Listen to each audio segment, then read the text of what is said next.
Kings from all over the world were present in the assembly of Sita's swayambar. King Janak then announced that whoever lifted the mighty bow of Lord Shiva and strung it would be chosen as Sita's husband.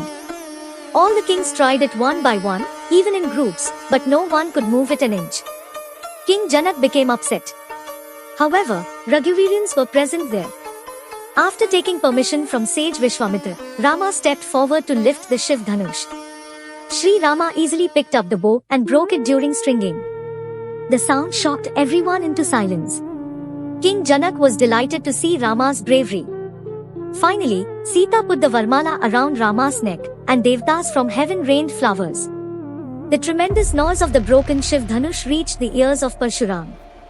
At that moment, Sage Parshuram arrived at the ceremony with full anger. He wanted to know who had done this and declared, "I must punish him. He has to fight with me." This statement provoked Laxman, leading to a little argument between Parshuram and Laxman. Sage Vishwamitra calmed down Laxman. Shree Rama stood up and politely stated that Raghuvirians always respect Brahmins. Sage Parshuram was impressed with Rama's polite and humble tone. He then gave Lord Vishnu's bow to Rama.